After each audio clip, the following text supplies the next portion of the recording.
पियाजे ने भाषा के संदर्भ में क्या कहा? इन्होंने कहा कि मानसिक विकास में जन्मजात कारकों की भूमिका नहीं होती है। विकास का कारण है जीव और वातावरण के बीच अंतःक्रिया। इसका एक निहितार्थ यह है कि जिस प्रकार बच्चा वातावरण के संपर्क में आता है और उसका विकास क्रमशः होता है, धीरे धीरे होता है, उसी प्रकार उसकी भाषा का विकास होते जाता है।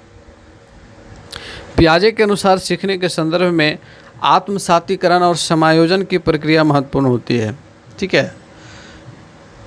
पियाजे ने बहुत अच्छे से भाषा अधिगम या भाषा अर्जन को समझाया है। इसको इस प्रकार से समझेंगे कि इन्होंने सीखने के संदर्भ में आत्मसातीकरण और समायोजन की प्रक्रिया को महत्वपूर्ण बतलाया है।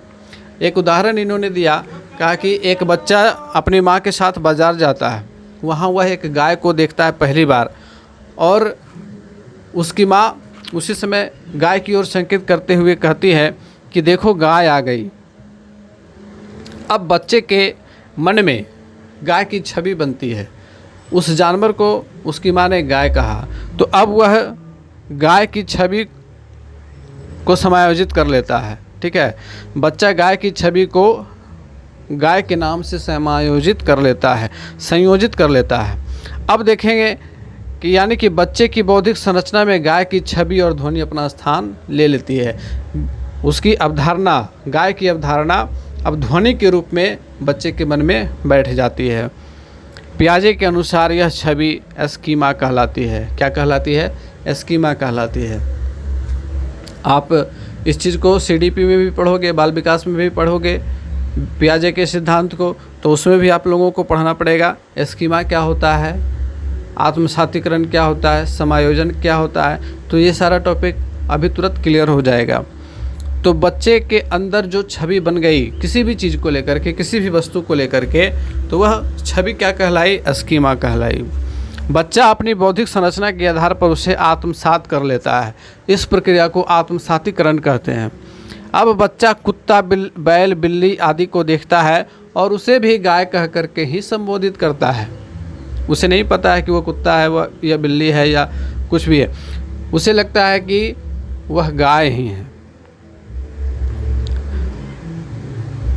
अब यह जो प्रक्रिया है यह सामान्यीकरण की प्रवृत्ति है। ठीक है, इसे हम क्या कहेंगे? सामान्यीकरण कहेंगे कि बच्चे ने उसमें सामान्यीकरण किया। हो सकता है कि बच्चे ने पैर के आधार पर सामान्यीकरण किया हो कि 4 पैर गाय की थे, गाय के 4 पैर थे और इस जानवर के जो कुत्ता है लेकिन उसके लिए वो गाय है, बिल्ली है उसके लिए वो गाय है, क्योंकि उसके भी 4 ही पैर हैं।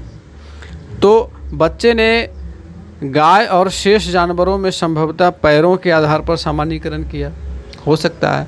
लेकिन जब अलग अलग समय पर बच्चे के समक्ष उन जानवरों के नाम पुकारे जाते हैं, अलग अलग समय पर उन जानवरों के अलग अलग नाम वो सुनता है, तो धीरे धीरे पूर्व में बनाई गई छवि में वह परिवर्तन करता है।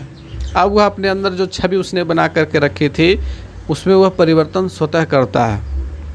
इस परिवर्तन के आधार पर वह गाय, कुत्ता, बैल, बिल्ली आदि जानवरों में भेद करना सीख जाता है और उनके साथ क्रमशः उनके नामों को जोड़ता है। इतना ही नहीं, वह धीरे धीरे समय के बढ़ते क्रम में अलग अलग तरह की गायों में भी अंतर करने लग जाता है कि वो सफ़ेद गाय है, काली गाय है, तो रंगों के आधार पर भी अंतर करना सीख जाता है। उसी के अनुरूप शब्दों का प्रयोग करता है। यह प्रक्रिया समायोजन कहलाती है, एकोमोडेशन कहलाती है। तो फ्रेंड्स, आप लोगों ने यहाँ पे पियाजे के द्वारा जो भाषा के संदर्भ में पियाजे ने अपनी जो बातें कही, अपना जो सिद्धांत दिया, उसको समझा।